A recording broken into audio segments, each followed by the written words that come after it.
So let's move on to the next topic, which is also related to Manchester United. Reports are almost confirming the move of Jadon Sancho to Manchester United for 77 million. That is the price tag coming down from last year's price tag of 120 million. In the current circumstances, considering everything and considering the age and ability of Sancho, do you think this is a bargain? It's definitely a bargain. So you got to keep in mind that his contract is almost up at Dortmund. So I feel like selling specifically Sancho this year does make sense. And if they're able to get something along the lines of 77 to 80 million pounds, it is going to be an absolute bargain for the like of United. Whereas they were willing to pay, keep in mind, they were willing to pay almost 120, 130 million for the same player. True. And he's had a tremendous season with Dortmund, I must say, right around the end of the year, where Dortmund really started pushing for the Champions League. Now, obviously, all the headlines go to Haaland, but a lot of the goals that Haaland is scoring does come from that cross that Sancho always puts into the box. So that brings me to a question for you. Since Haaland's release clause is going to be kicked in next year, and he's likely to be sold at around 70 to 80 million once that does kick in, do you think it's time for him to leave Dortmund?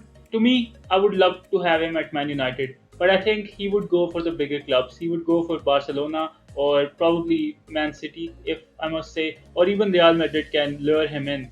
But I think that Dortmund really is a place where you get after taking the initial steps in the lower league, and now is the time to move with the big boys and make a mark on the biggest of clubs in the world football.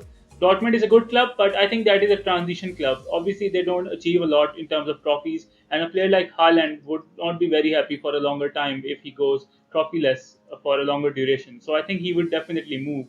My question to you is this: considering the Glazer statement that came last week, that they are fully backing Ole Gunnar Solskjaer in this transfer window and they want to make the fans happy, surprisingly, and the reports were linking a transfer budget of 150 million to 200 million. So when I consider that transfer budget, and you get Sancho for 77 million plus add-ons, so that means that the Harry Kane move is off the table. So do you think that is something good in for United if they prioritize Sancho over Kane? So I definitely agree with that because you already got a very good striker up front in the likes of Cavani, right? So if you're gonna bring in Kane, keep in mind Kane is not a young deuce by any stretch of the imaginations, right? So at most he's got a couple, maybe 3 years left in him at the very top. And yeah, if he can stretch his body like Cavani, like Ibrahimovic, he can be playing for another 5 years or so.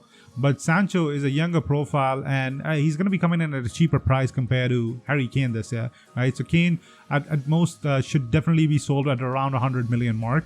And if Sancho is going to be able to be snatched up at around 77 to 80 million, I feel like it definitely makes more sense to go for the younger profile player who's going to be the future of specifically England if you really pay attention to the Euros. And if Sancho is doing a great job and he is one of the protagonists, then yeah, why not? 77 is a bargain, absolute bargain. Move for Jadon Sancho means that United have solved the right wing problem because there are no right wingers in the squad currently. Mason Greenwood is an out and out striker, which is his preferred position in his own words. So, what is the next position that United should target, and what is the next problem in the squad that United should look at options for?